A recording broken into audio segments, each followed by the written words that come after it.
Madam President, kaya po ba nila kong ipakulong? Kayang-kaya po nila. Nagawa nga po nilang umimbento ng krimen laban sa akin. Kamakailan lamang po, hindi pa nagtatagal. Dito rin sa bulwagang ito, somebody said, sometimes you need to bend the law to be able to please the people. Am I right, Mr. Secretary Remulla?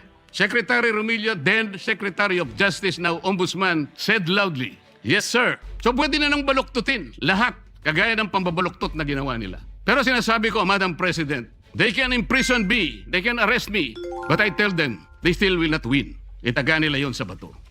Madam President, distinguished colleagues of this chamber, and my beloved countrymen, there are moments in the life of a republic when silence becomes easier than speech, when comfort becomes more tempting than courage, and when public office is tested not by applause, but by pressure.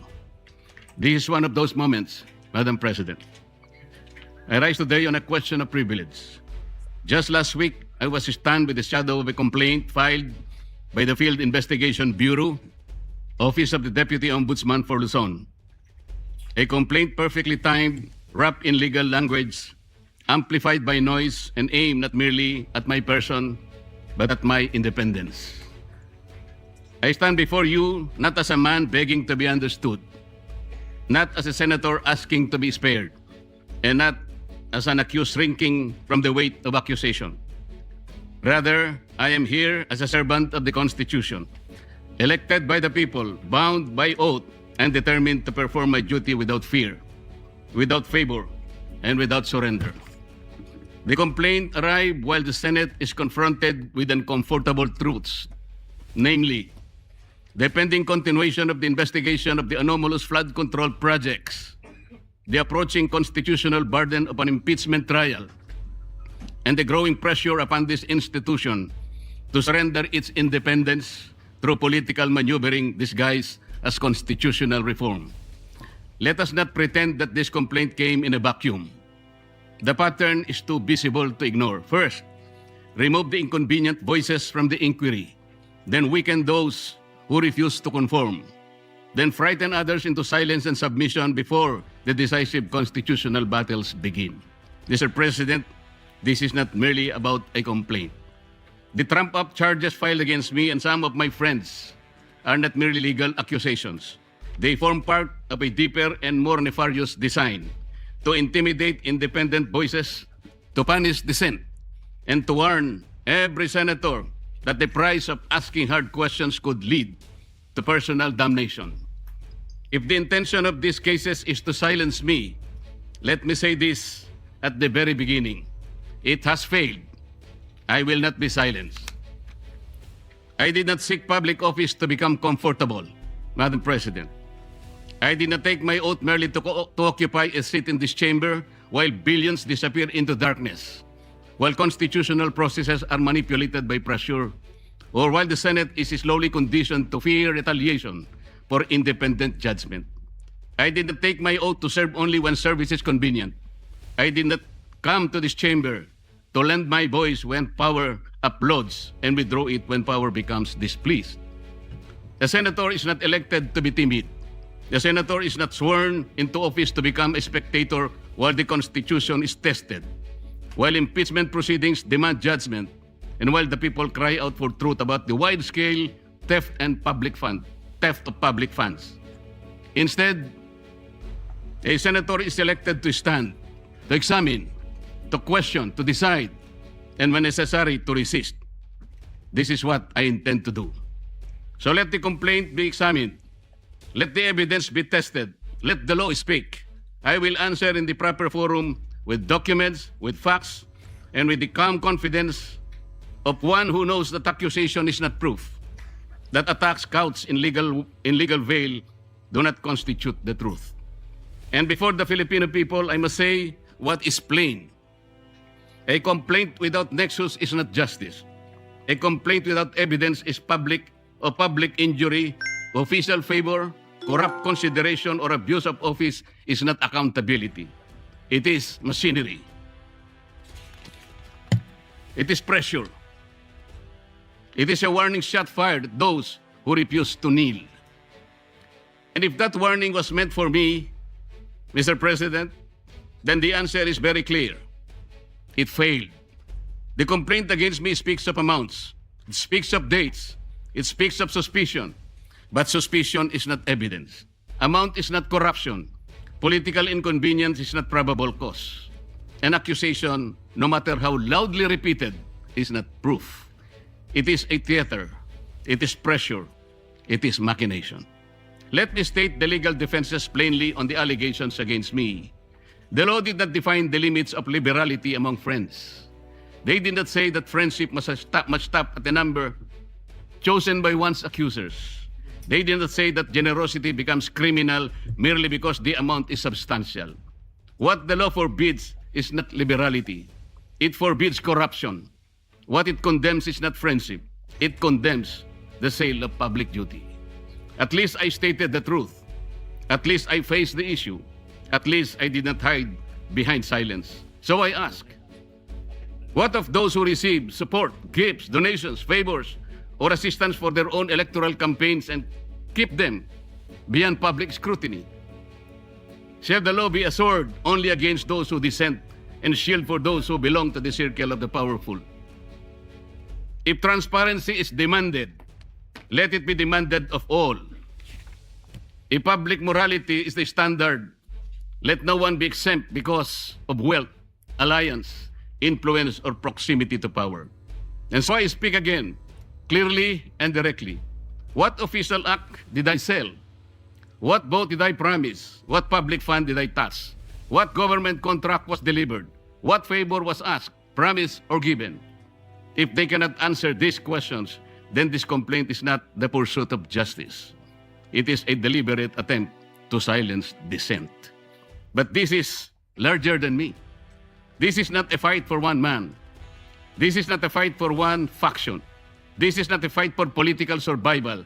This is a fight for whether the Filipino people may still have senators capable of questioning, investigating, judging, and speaking freely without fear or favor. When this chamber is called upon to sit in impeachment proceedings, we are not merely politicians. We are senator judges. We are bound to listen, to weigh evidence, to apply the Constitution, and to act according to our conscience. That responsibility cannot be curtailed by fear, pressure, harassment, or manufactured accusation. No one should be allowed to intimidate a senator judge into silence. No one should be allowed to punish a member of this chamber for ensuring that impeachment must be governed by law, evidence, due process, and conscience. Whether one favors or opposes any party in those proceedings, that's not the point. The point is whether the Constitution shall speak above political convenience.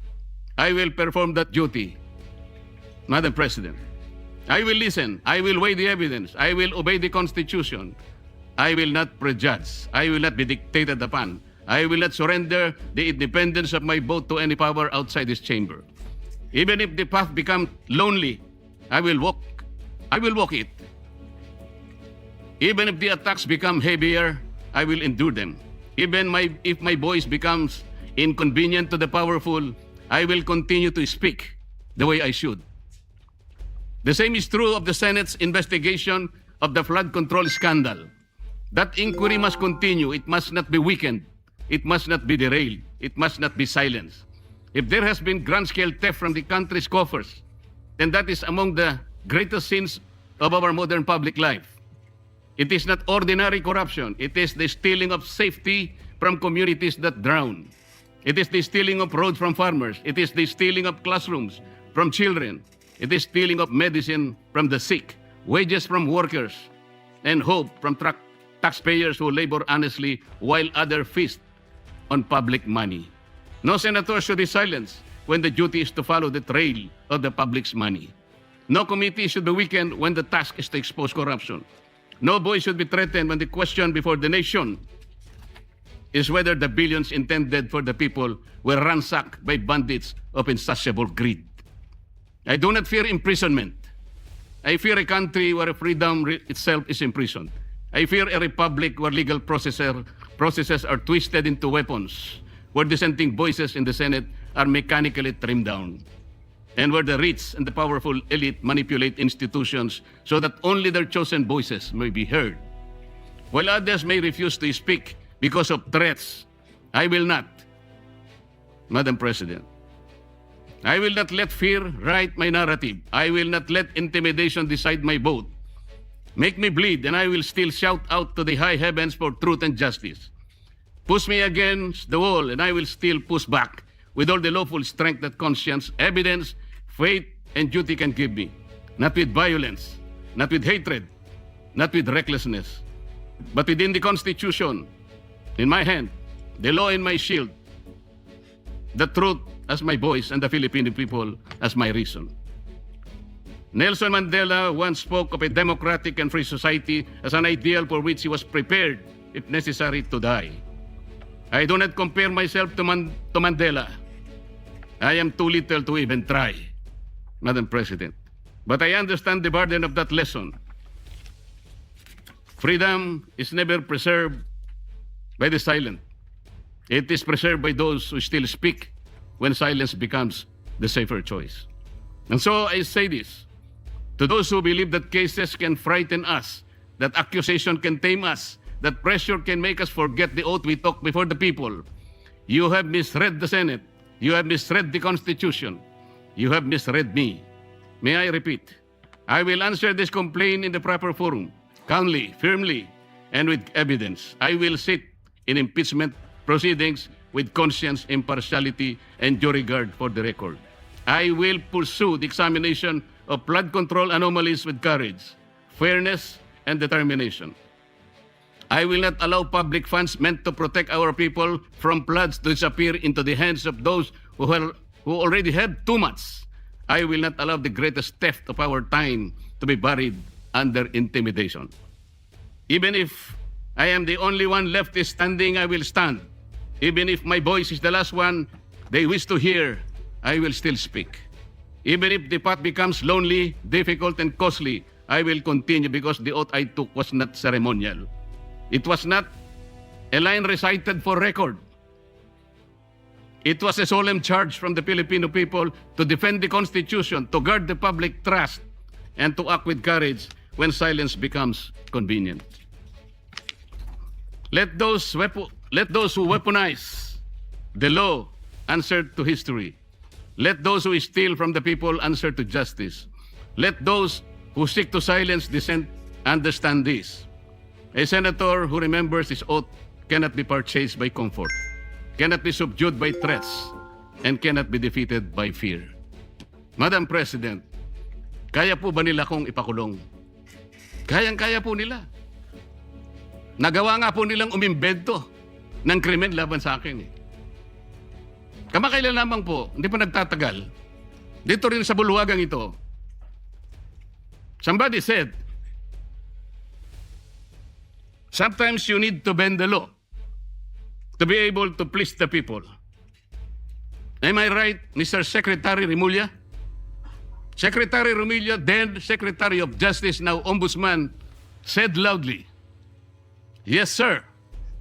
So pwede na nang baluktutin lahat, kagaya ng pambabaluktot na ginawa nila. Pero sinasabi ko, Madam President, they can imprison me, they can arrest me, but I tell them, they still will not win. Itaga nila yon sa bato. Madam President, before ending, let me share the declarations of our Lord God. In Isaiah 54:17. No weapon forged against you will prevail. You will refute every tongue that accuses you. This is the heritage of the servant of the Lord. This is their vindication from me. Maraming salamat po.